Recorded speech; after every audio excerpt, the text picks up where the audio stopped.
দেখো এখানে সামারি মানে কি? সামারিটা হচ্ছে সারমর্ম। সহজভাবে বললে বলা যায় যে অনেক কথাকে অল্প কথায় প্রকাশ করার জন্য যা লেখা হয় সেটাই সামারি, সারমর্ম, সারাংশ। অথবা সামারিকে একটা লিখিত গল্প, প্রবন্ধ, কবিতা, উপন্যাস ইত্যাদির নির্যাস বলা যেতে পারে। যে মূল যে বিষয়টাকে এখানে যে বিষয়টা এখানে বলা আছে এটাকে সংক্ষেপে বলা আর কি। ছাত্র জীবনে, চাকরি জীবনে সবাইকে সামারি লিখতে হয়। তো বেশিরভাগ দেখা যায় কি যে মুখস্থ করে এবং ওই প্যাসেজ থেকে তুলে দিয়ে আসে, কিন্তু সামারির যে মূল বিষয়টা এটা হলো প্যাসেজটা পড়ে কথাগুলোকে সুন্দরভাবে গুছিয়ে লিখতে হবে। নিজের ভাষায় লেখার ব্যাপারটাই সবচেয়ে বেশি প্রাধান্য। নিজের ভাষায় বলতে কি, নিজের ভাষা বলতে এখন মানে অর্থাৎ মানে যে স্ট্রাকচারে যে ফরম্যাটে লেখা আছে প্যাসেজে ওইভাবে না লেখে কথাটাকে বুঝে আত্মস্থ করে তোমার ভাষা নিজস্ব তোমার যে স্ট্রাকচার তুমি জানো, তোমার যে ল্যাঙ্গুয়েজে যতটুকু তোমার দখল আছে ওই দখলের উপর ভিত্তি করে তুমি সঠিক সেন্টেন্স লিখতে হবে। কিন্তু সামারি রাইটিং এর কৌশল অনেকে জানে না, যার ফলে হুবহু কয়েকটা লাইন তুলে দিয়ে আসে।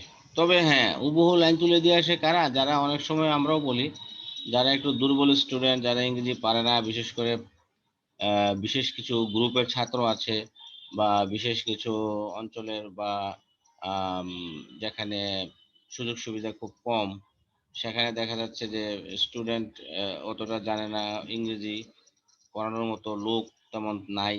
ঠিক আছে, তো ওইসব জায়গায় ক্ষেত্রে অনেক সময় টিচাররা কিছু কিছু কৌশল বলে দেন। তবে সেই কৌশলগুলো খুবই মারাত্মক। হ্যাঁ, তো যেমন আমি একবার এক হলে ডিউটি পড়ছিল ইয়াতে, এই যে ঢাকা শহরের ভিতরেই এমন অবস্থা হয়ে যায় অনেক সময়। একটা কলেজে ডিউটি করছিল, একটু নাম করা না, একটু নর্মাল কলেজ আর কি, যাকে আমি নামটা নাই বললাম। ওই কলেজের পরীক্ষার হলে ডিউটিতে আমার গার্ড পড়েছে। তা আমি যথারীতি ডিউটি করছি। ইন দ্য মিন টাইম একজন স্টুডেন্ট সে লিখতেছে, আরো অন্যান্য স্টুডেন্ট লিখতেছে, সে খুব দেখাদেখি করছে। তাই বললাম তুমি দেখাদেখি করতেছো কেন, তুমি কি পারো না? তো জাস্ট তার মানে আউট অফ কিউরিওসিটি তার খাতাটা আমি নিয়ে একটু জাস্ট উল্টা পাল্টা দেখছি। উল্টা পাল্টা দেখার পর দেখতেছি যে একই সেন্টেন্স বারবার, মনে করো যে ধরো সে একটা সামারি লিখছে, একই সেন্টেন্স বারবার, বা সে একটা অ্যাপ্লিকেশন লিখছে, একই সেন্টেন্স বারবার। তো আমি কি তুমি সামারি লিখছো বা অ্যাপ্লিকেশন লিখছো, তুমি স্ট্রাকচার ফরম্যাট সব ঠিকই আছে, ডিআর স্যার লিখেছো, কিন্তু একই সেন্টেন্স বারবার কেন? তো সে বললো যে স্যার এটা আমি ইংরেজিতে খুব দুর্বল, আহ, আমার বিয়ে হয়ে গেছে, আমার ছেলে মেয়ে আছে, আমি সংসারের কারণে পড়াশোনা করতে পারি না। তো তুমি এটা তোমার তুমি কি কয়বার পরীক্ষা দিচ্ছ? যে আমি 3বার পরীক্ষা দিচ্ছি এই নিয়ে, এসএসসি পাশ করতে পারিনি। আমি বললাম তুমি কি টিচারের কাছে পড়ো না, তুমি দুর্বল? তখন সে কি বললো যে আমি পড়ি স্যার, আমি এক টিচারের কাছে পড়ি, উনি আমাকে বলেছে যে আমি যেহেতু দুর্বল, তো অ্যাপ্লিকেশন বা যে কোনো কিছুর ফরম্যাটটা ঠিক রেখে বারবার একই সেন্টেন্স লিখতে বলছে, তো এতে কি লাভ হবে? তো বললে যে এতে অন্তত পক্ষে টিচার দয়া করেও তো কিছু নাম্বার দিবে যে আমি স্ট্রাকচারটা লিখেছি। তো আমি বললাম যে এটা কি সম্ভব? এটা কি বাস্তবে এটা কি বাস্তবে হইতে পারে নাম্বার দিবে? বুঝতে পারছো? এভাবে অনেকে এই ধরনের কৌশল শিখে, কিন্তু এই কৌশলগুলো কিন্তু মানে অ্যাপ্লাই করতে পারলে সঠিকভাবে, সঠিক কৌশল জেনে সঠিকভাবে অ্যাপ্লাই করতে পারলে তাহলে এটা কাজ হবে, কিন্তু এই ধরনের কৌশলে কোনো কাজ হয় না। ঠিক আছে, এটা বললাম এই কারণে যে শর্টকাট সিস্টেমে আসলে ল্যাঙ্গুয়েজের ক্ষেত্রে এই যে বিষয়গুলো, এগুলো কিন্তু যারা একদম দুর্বল স্টুডেন্ট তাদেরকে হয়তো অনেক সময় টিচাররা কিছু টিপস দেয় বিভিন্ন করে, কিন্তু আসলে ভালো কিছু করার জন্য নিজেকে 100% অ্যাপ্লাই করতে হবে। আচ্ছা দেখো, সামারি রাইটিং এর কৌশল সমূহ আমরা এখানে দেখব। কি বলা আছে যে মানসম্মত একটি সামারি লেখার জন্য প্রথমে প্যাসেজটাকে পড়তে হবে, প্যাসেজটা পড়ে নিতে হবে।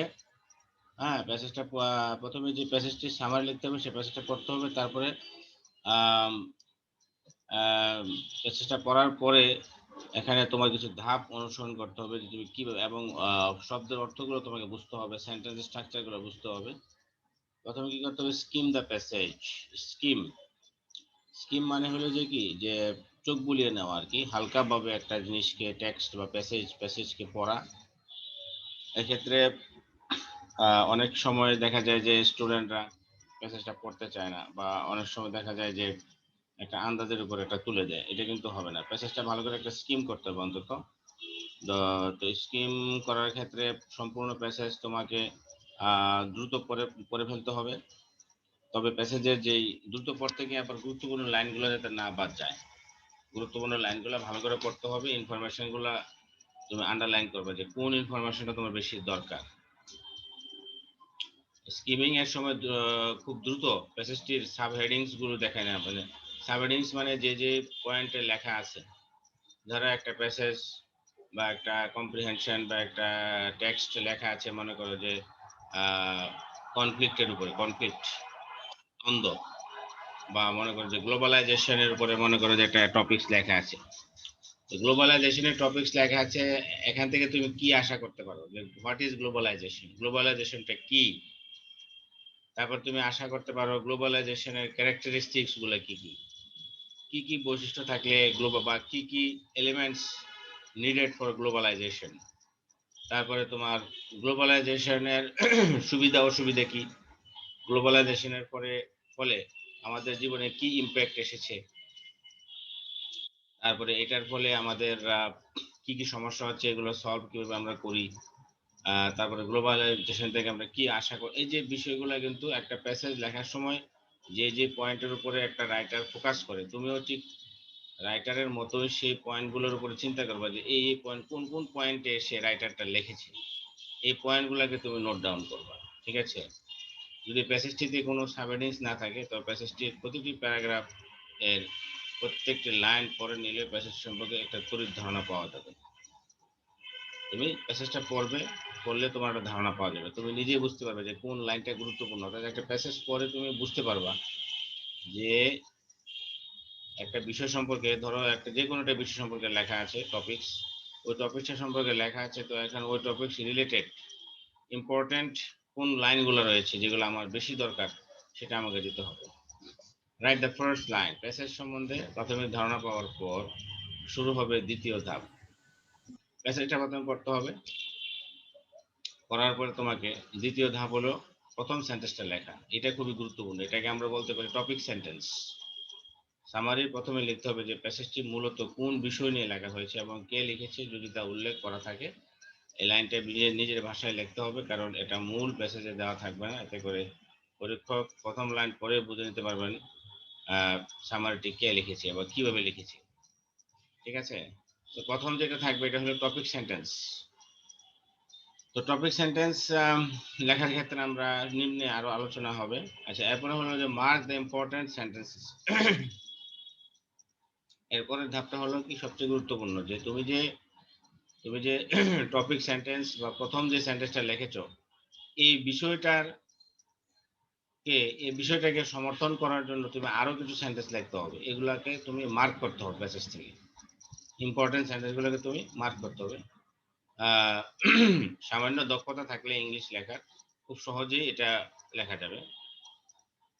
সামারি লেখার উদ্দেশ্যে যেহেতু কোনো কিছু লেখাকে সংক্ষেপিত করা, সেহেতু প্রথমেই লক্ষ্যই হবে যে প্যাসেজটি অপ্রয়োজনীয় বা অধিকতর কম গুরুত্বপূর্ণ অংশ সামারির বাইরে রাখা। সামারিতে কিন্তু আমাদের অনেক সময় অনেক কিছু দেওয়া থাকে, অপ্রয়োজনীয় জিনিস থাকে, মানে অপ্রয়োজনীয় জিনিস বলতে সামারিতে না, অর্থাৎ প্যাসেজে বিষয়টাকে ব্যাখ্যা করার জন্য রাইটার অনেক কিছু নিয়ে আসে, এক্সাম্পল, তারপরে লিঙ্কার্স, অনেক ধরনের উদাহরণ বা তুলনা, বৈসাদৃশ্য, তুলনামূলক আলোচনা, ইনফরমেশন নিয়ে আসে। কিন্তু আমরা যখন সামারি লিখবো তখন এত কিছু আমাদের প্রয়োজন আমরা দিতে পারবো না, সামারিটা হবে জাস্ট মূল কথাটা কি সংক্ষেপে। এক্ষেত্রে সবচেয়ে ভালো হয় আহ সবচেয়ে ভালো হয় প্যাসেজটির সবচেয়ে গুরুত্বপূর্ণ বাক্য বা বাক্যাংশগুলো চিহ্নিত করা। চিহ্নিত বাক্য বা বাক্যাংশগুলো নিজের মতো গুছিয়ে রিরাইট অথবা নতুনভাবে লিখতে পারলেই ভালো একটি সামারি লিখতে পারা যাবে। অর্থাৎ ইম্পর্টেন্ট যে মার্ক করতে হবে, mark the important sentences. Important সেন্টেন্সগুলোকে মার্ক করে ওই যে অংশটা ইম্পর্টেন্ট, একটা ফ্রেজ হতে পারে, একটা ওয়ার্ড হতে পারে ইম্পর্টেন্ট অংশ, ওইটাকে তুমি আন্ডারলাইন করবে এবং এটা related to the topics discussed. এখন একটা টপিক ডিসকাস করতে গিয়ে অনেক কিছু আউট অফ দ্য টপিকস আলোচনা করে, ওটা কিন্তু মানে সামারির অংশ হবে না। ওই টপিক রিলেটেড সরাসরি যেটা গুরুত্বপূর্ণ বিষয় এটা ইনক্লুড করতে হবে। আবার দেখা যায় যে অনেক সময় টপিক রিলেটেড একটা বিষয় দুইবার আসছে কিভাবে, ভিন্ন ল্যাঙ্গুয়েজে একটা একটা শব্দ মানে একবার বলেছে ইনফরমেশনটা বা এই তথ্যটা এক শব্দ ব্যবহার করে, আরেক জায়গায় গিয়ে বলেছে আরেক শব্দ, ওইটাই কিন্তু আবার ডাবল নেওয়া যাবে না।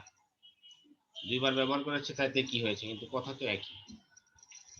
এবার বলেছে যে রিরাইট দ্য সেন্টেন্সেস। রিরাইট করার সবচেয়ে কৌশল হলো কি, বাক্যের গঠন পরিবর্তন করা, কিছু কিছু সিনোনিম সমার্থক শব্দ ব্যবহার করা। তুমি যখন সামারি লিখবে তখন তুমি বাক্যের যে স্ট্রাকচারে প্যাসেজে লেখা আছে সেই স্ট্রাকচারে তুমি না লিখে তোমার ভিতরে যতটুকু স্ট্রাকচারের দখল আছে এটার ভিত্তিতে নতুন করে তোমার মতো করে তুমি লেখো। এবং শব্দ যদি সিনোনিম তোমার জানা থাকে, হুবহু শব্দ প্যাসেজ থেকে না নিয়ে সিনোনিম তোমার যদি জানা থাকে তাহলে তুমি ওইটা ব্যবহার করো। বাক্যের গঠন পরিবর্তনের জন্য ট্রান্সফরমেশন এবং ন্যারেশন ডাইরেক্ট থেকে ইনডাইরেক্ট স্পিচে রূপান্তরের সাহায্য নেওয়া যেতে পারে। অনেক সময় আমরা ট্রান্সফরমেশন আমরা শিখি কেন? We learn transformation in order to bring variety in a sentence structure. আমরা এগুলো কিন্তু ব্যবহার করতে পারি। যেটা ক্লজ কম্পাউন্ড কমপ্লেক্স সেন্টেন্সটিকে ক্লজ যুক্ত সেন্টেন্সে, অর্থাৎ সিম্পলকে কমপ্লেক্স, কম্পাউন্ড সেন্টেন্সকে সিম্পল বা কমপ্লেক্সকে কম্পাউন্ড, এগুলো আমরা শিখি কেন? ভাষার বৈচিত্র্য, স্ট্রাকচারের ভ্যারাইটি আনার জন্য এগুলো আমরা ব্যবহার করি। এই দক্ষতাগুলো আমাদের কাজে লাগবে সামারি শেখার ক্ষেত্রে।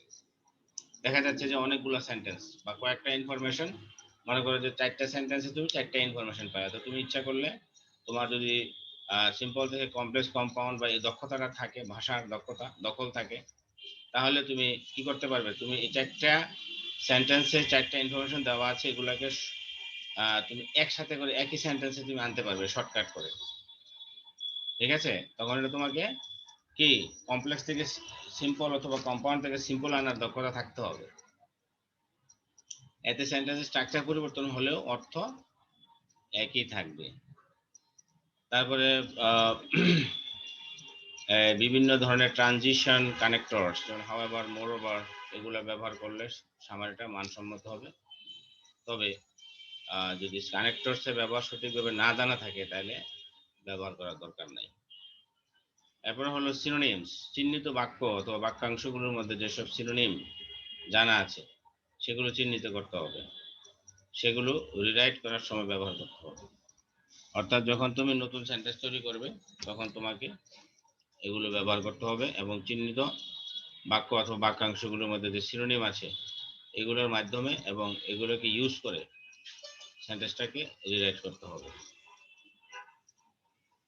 আচ্ছা, এরপরে দেখো এখানে একটা কবিতা আছে, অবশ্য কবিতা আমরা এখনো আসি নাই আমরা কবিতা যখন আলোচনা করবো, when we'll discuss poem then we'll talking about those poems and we'll find out the difference between summary and theme.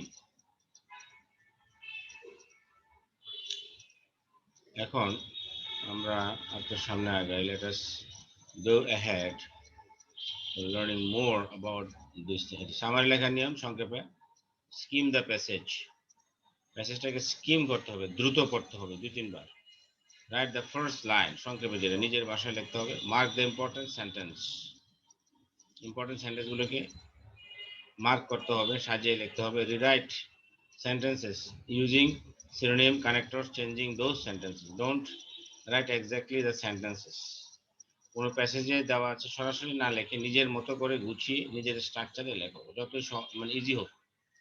এক্ষেত্রে ফার্স্ট পার্সন এবং সেকেন্ড পার্সন ব্যবহার করা যাবে না, অর্থাৎ থার্ড পার্সন পয়েন্ট অফ ভিউতে লিখতে হবে। প্যাসেজে হয়তো ডায়লগ আকারে দেওয়া আছে, একটা ড্রামার একটা মনে করো পোর্শন, একটা নাটকের একটা কয়েকটা ডায়লগ তোমাকে দিয়ে দিল, দিয়ে বললো যে এটাকে তুমি সামারি করো, তখন তুমি কিভাবে করবে? বা কয়েকজন কথা বলছে একটা নাটকের বা একটা ছোট গল্পের একটা অংশ, হ্যাঁ, দুজন কথা বলছে, এটার সামারি লেখো। তো এখানে তোমাকে তখন first person second person point of ভিউতে লেখা যাবে না, বা এমনি নর্মালিও থার্ড পার্সন পয়েন্ট অফ ভিউতে তোমাকে লিখতে হবে। তৃতীয় একজন ব্যক্তির দৃষ্টিভঙ্গিতে তোমাকে এটা লিখতে হবে। কোনো উদাহরণ, ব্যাখ্যা, উক্তি, প্রবাদ বাক্য এগুলো ব্যবহার করা যাবে না। ওখান থেকে নিয়ে উদাহরণ, ব্যাখ্যা এগুলো তো মানে ওই জিনিসটাকে ইলাবোরেশন করার জন্য, তুমি তো এখানে ইলাবোরেশন করছো না। ব্যাখ্যা, উক্তি বা উদাহরণ কেন? In order to elaborate the topics. আমরা তো এখানে সামারিতে কোনো ইলাবোরেশন নাই। বারবার একই সেন্টেন্স লেখা যাবে না, হুবহু কোনো সেন্টেন্স লেখা যাবে না, তবে পরিবর্তন করে যেটা রিলেটেড ইনফরমেশন গুরুত্বপূর্ণ সেটা লিখতে হবে। আচ্ছা, তারপরে সামারি লেখার আরো এখানে নিয়ম দেওয়া আছে যে কি সামারি লেখার সময় ফার্স্ট এবং সেকেন্ড পারসন ব্যবহার না করে থার্ড পারসন ব্যবহার করতে হবে। উদাহরণ দেওয়া যাবে না, ব্যাখ্যা দেওয়া যাবে না, কোনো উক্তি প্রবাদ দেওয়া যাবে না, রিপিটেশন এড়িয়ে চলতে হবে, কোনো সেন্টেন্স হুবহু লেখা যাবে না, হুবহু লেখার দরকার নেই। কমা ও এন্ড দ্বারা যুক্ত কথাগুলোকে সংক্ষেপ করতে হবে।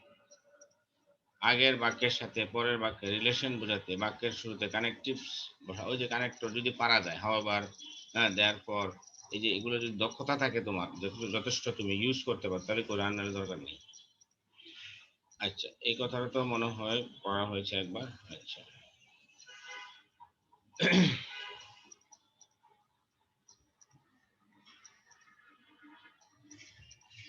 আচ্ছা, আরেকটা বিষয় হলো যে হ্যাঁ, এখানে এই কথাটা বলা হলো, আবার একটু দেখি আমরা। প্রথমে কাজটা কি, স্কিম দ্য প্যাসেজ। প্যাসেজটা স্কিম করবে, চোখ বুলিয়ে নিবা, নেওয়ার পরে তখন তুমি কি করবে, একটা ধারণা হবে। ধারণা হলে তোমাকে তুমি প্রথম লাইনটা লিখবা। প্রথম লাইনটা খুবই গুরুত্বপূর্ণ। প্রথম লাইনটাতে তুমি প্যাসেজটা কি বিষয়ে আছে এটা প্রথমে লিখবা, বা এমন একটা সেন্টেন্স হবে যেটা তারা বুঝতে পারবে, রাইটার বা সরি যে তোমার রিডার বা তোমার যারা পাঠক এক্সামিনার বুঝতে পারবেন যে তুমি কি বিষয়ে এখানে কথা বলছো। এবং মূল মানে অর্থাৎ টোটাল বিষয়টা, প্যাসেজের মূল যে কথাগুলো এক সেন্টেন্সে লিখে ফেলতে হবে। এটা হলো টপিক সেন্টেন্স, প্রথম লাইনটা। এরপরে যে বাকি লাইনগুলো আসবে 3 নম্বরে, যেটা তুমি মার্ক করেছো পড়ার সময়, প্যাসেজটা যখন স্কিম করেছো তখন তুমি অবশ্যই ইম্পর্টেন্ট ফ্রেজ বা ওয়ার্ডগুলো আন্ডারলাইন করেছো। তো ওই ইম্পর্টেন্ট ওয়ার্ড বা ফ্রেজ গুলো তোমার এই যে তোমার যে প্রথম সেন্টেন্সটা তুমি লিখেছো যেটা টপিক সেন্টেন্স, এটাকে, এই কথাটাকে সাপোর্ট করার জন্য তুমি বাকি যে সেন্টেন্স গুলো এখানে লিখবা সামারিতে, ওই ওই বিষয়গুলো হবে। যেমন তুমি ধরো শিশু চাইল্ড লেবার নিয়ে লিখছো একটা কিছু, তুমি একটা টপিক সেন্টেন্স লিখলে চাইল্ড লেবার নিয়ে, ধরো প্রথম সেন্টেন্সটা তুমি চাইল্ড লেবার নিয়ে লিখলা, টোটাল সামারিটা এক সেন্টেন্সে।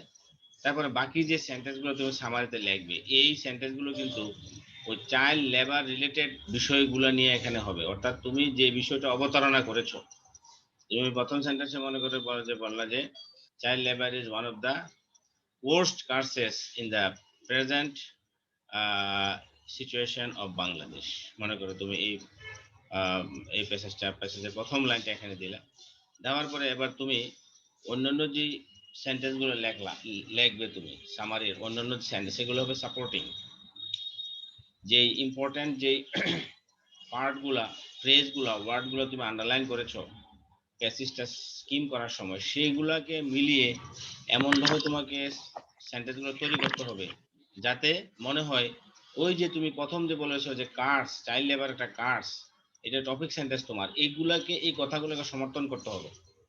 তোমার বাকি সামারির বাকি সেন্টেন্সগুলো should support the rest sentences of the summary, should support the topic that you have introduced at the very beginning of the sentence, right? That's very important. তাহলে তোমাকে সাপোর্টিং সেন্টেন্সে এই কথাগুলো আনতে হবে। আর না হলে এক্সামিনার যদি দেখে যে দক্ষ এক্সামিনার এবং দক্ষ স্টুডেন্ট, বা যারা যখন দেখবে যে তুমি টপিক সেন্টেন্স বলছো একটা আর তোমার সাপোর্টিং সেন্টেন্স হলো উল্টাপাল্টা, তাইলে কিন্তু এখানে number you will get 4 marks, তোমার সামারি হবে না। তুমি অপ্রয়োজনীয় বিষয়ের অবতারণা করলে সেখানে কিন্তু তোমার সামারি হবে না। যদি তোমার ইংলিশ রাইটিং, আচ্ছা, তাহলে এই যে অর্থাৎ রাইটিং এর উপরে তোমার মিনিমাম দক্ষতা থাকতে হবে তোমার নিজে। অর্থাৎ সামারি ভালো কে লিখতে পারে, যার ল্যাঙ্গুয়েজের উপরে যার ভালো মানে দক্ষতা রয়েছে, যে ইংরেজি নিজে শুদ্ধভাবে লিখতে পারে, গ্রামার জানে, হ্যাঁ, এবং এটার গ্রামার জানার পাশাপাশি গ্রামারটাকে অ্যাপ্লাই করতে পারে, সেই কিন্তু ভালো সামারি লিখতে পারে। আর না হলে ওই যে শর্টকাট কৌশল অবলম্বন করতে হবে। ঠিক আছে? তো সামারি লেখার উদ্দেশ্য হলো যে কি, একটা বড় কোনো বিষয়টাকে তুমি সংক্ষেপে তুমি এখানে উপস্থাপন করলা। ঠিক আছে? যেহেতু প্যাসেজটির অপ্রয়োজনীয় বা অধিকতর কম গুরুত্বপূর্ণ অংশ তুমি সামারির বাইরে রাখবে, তুমি গুরুত্বপূর্ণ অংশগুলো এখানে তুমি নিয়ে আসবে, তুমি এগুলোকে চিহ্নিত করে রাখবে। ঠিক আছে? আচ্ছা। আর হলো যে ওই যে রিরাইটের যে বিষয়টা বলা হচ্ছে, যে সিনোনিম ব্যবহার করবে, সমার্থক শব্দ ব্যবহার করবে, হুবহু শব্দ ব্যবহার করবে না, সবসময় চেষ্টা করবে যে সিম্পল সেন্টেন্স ব্যবহার করা। হ্যাঁ, সিম্পল সেন্টেন্স, অর্থাৎ তোমার দেখা যাবে যে তোমার 3-4টা তথ্য 3টা সেন্টেন্সে আছে, তো ওই 3টা ওয়ার্ড বা 3টা ফ্রেজ হইলো তোমার ওই যে টপিক সেন্টেন্স সাথে সাথে রিলেটেড, যেটা প্যাসেজে মূল প্যাসেজের 3-4টা সেন্টেন্সের থেকে তুমি নির্যাসটা বের করে এনে একটা সেন্টেন্সে আনতে হবে। তাহলে তোমাকে কি দক্ষতা থাকতে হবে, তোমাকে কমপ্লেক্স সেন্টেন্স গুলো থেকে কিভাবে সিম্পল করা যায় ওই দক্ষতাটা, you have to have that expertise.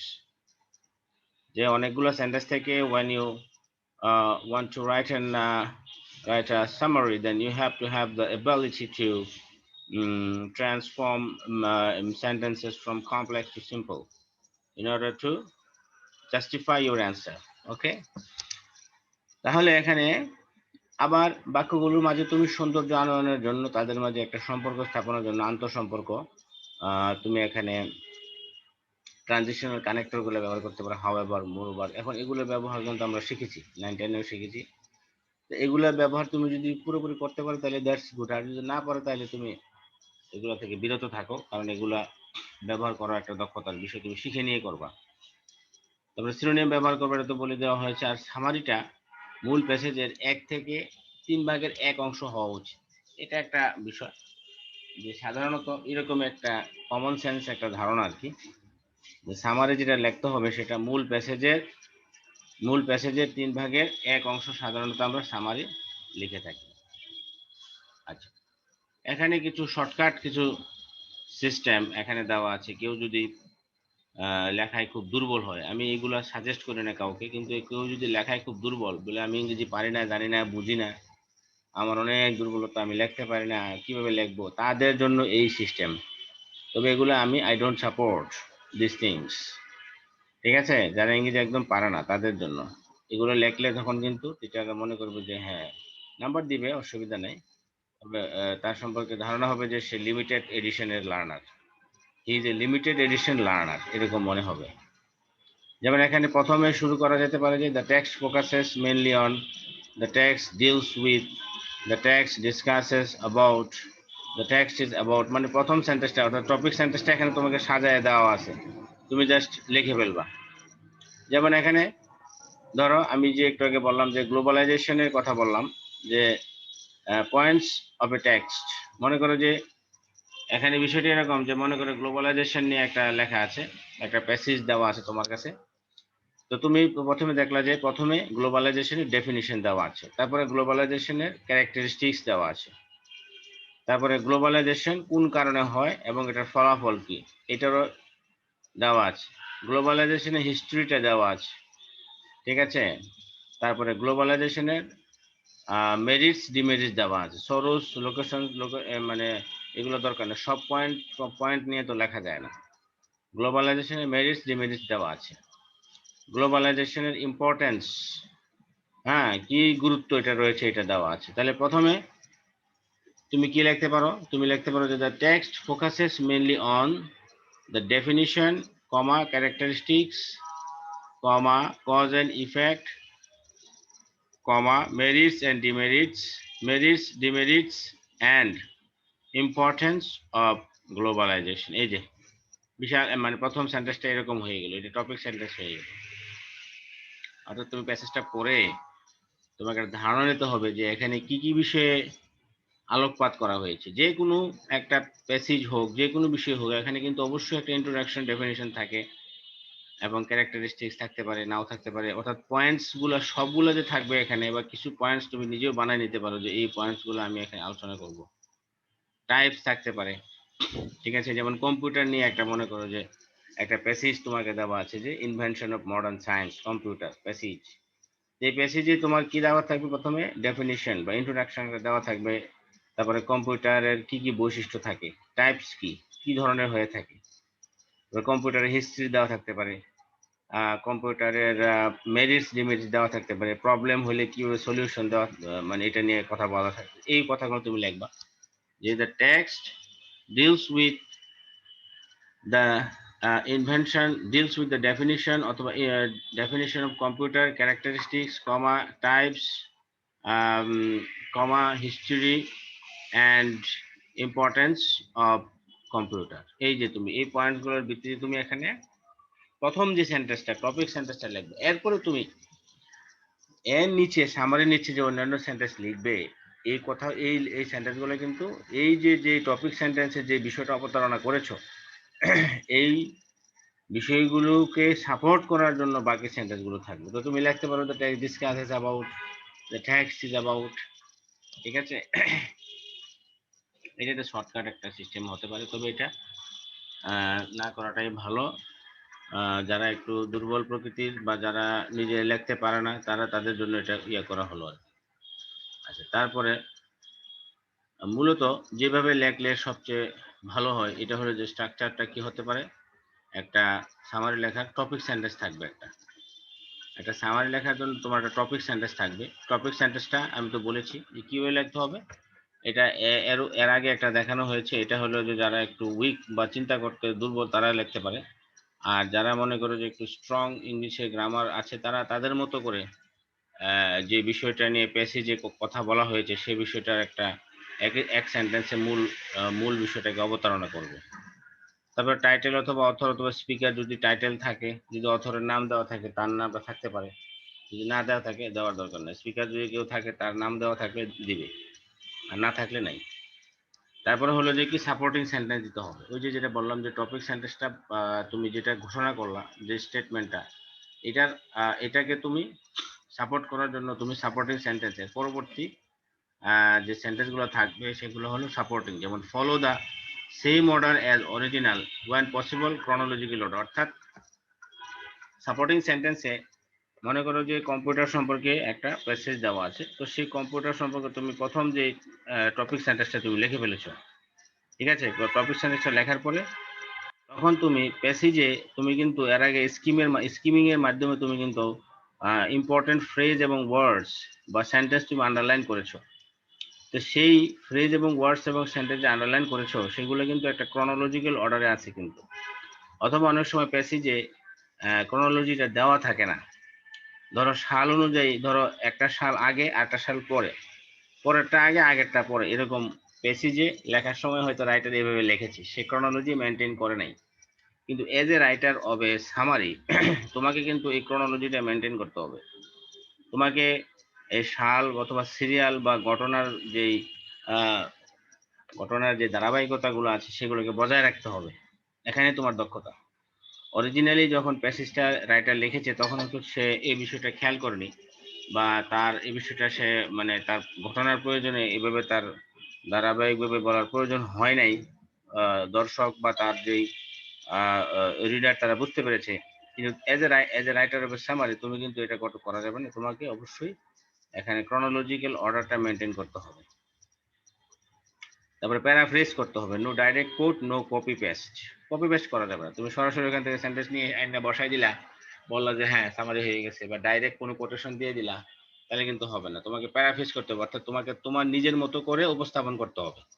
অর্থাৎ সেন্টেন্সটা পড়ার পরে তুমি হ্যাঁ যে টেক্সটটা দেওয়া আছে তুমি এই টেক্সটটা পড়লা, স্কিমিং করার পরে তোমার নিজের মতো করে, তোমার নিজের ভাষায়, শুদ্ধ ভাষায় নিজের মতো করে বলতে আবার নিজে নিজে গ্রামার উল্টাপাল্টা করলে হবে না। অর্থাৎ তুমি প্রতিষ্ঠিত যে ভাষার নিয়ম আছে, তুমি যেটা জানো, যেটা ব্যবহৃত শব্দ, সেগুলো ব্যবহার করে তুমি তোমার তুমি যেই স্ট্রাকচারাল তোমার নলেজ আছে ইংরেজি, সেটার উপর ভিত্তি করে তুমি লিখবে। তুমি এটা ব্যাখ্যা করবে, ব্যাখ্যা না ঠিক উপস্থাপন করবে। সংক্ষেপে বি অবজেক্টিভ। এখানে সাপোর্টিং সেন্টেন্সগুলো যেটা লেখার সময় অবজেক্টিভ থাকতে হবে। ডু নট অ্যাড অপিনিয়ন, অর্থাৎ তুমি এখানে তোমার মতামত দিবে না। প্যাসেজে ইনফরমেশন বা প্যাসেজে যে গুরুত্বপূর্ণ ইনফরমেশনগুলো যেভাবে দেওয়া আছে ঠিক সেভাবে ব্যবহার করতে হবে, দিতে হবে। নিজের কোনো মতামত দেওয়া যাবে না, আমি এটা মনে করি, আমি ওইটা মনে করি, এগুলা, বা আমি এটা থেকে এইটা বুঝতে পেরেছি, এরকম তোমাকে ঘটনাগুলো থেকে তুমি কি বুঝতে পেরেছো, এই ধরনের কোনো বিষয় এখানে আলোচনা করা যাবে না, কারণ এগুলো কোনো ওপেন এন্ডেড কোশ্চেন না। হ্যাঁ, ঠিক আছে। তারপরে হলো তোমার কনক্লুডিং সেন্টেন্স। কনক্লুডিং সেন্টেন্সে তোমার মনে রাখতে হবে যে তুমি কি ধরনের বিষয়টা, অর্থাৎ কনক্লুডিং সেন্টেন্সে আমরা কি করব, ওই একই ঘটনা ঘটবে। কনক্লুডিং সেন্টেন্সে আমরা কি করব, কনক্লুডিং সেন্টেন্সে আমরা ওই যে টপিক সেন্টেন্সে যে বিষয়গুলো আমরা অবতারণা করেছিলাম সেই বিষয়গুলোকে আবার আমরা কনক্লুডিং সেন্টেন্সে এখানে নিয়ে আসবো, ঠিক আছে।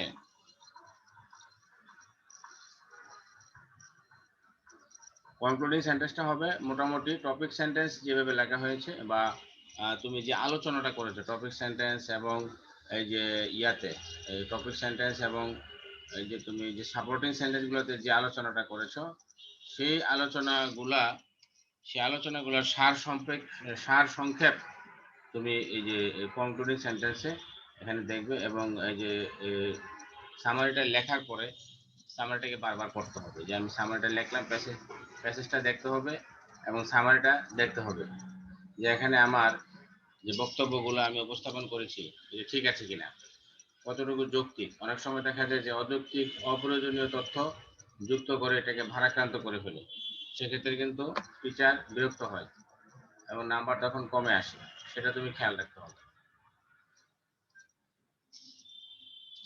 আচ্ছা, এখন আর কারো কোনো প্রশ্ন আছে কোনো এ বিষয়ে জানার, বলতে পারো। কনক্লুডিং সেন্টেন্সটা এভাবে হবে। আর এখানে আরেকটা বিষয় হলো যে read the first to last meaning, underline keywords, এই যে টিপসগুলো যে বলা আছে যে কিওয়ার্ডসগুলো আন্ডারলাইন করতে হবে। Make sentences with the keyword দিয়ে সেন্টেন্স তৈরি করতে হবে। Use connectors to make coherent and cohesive.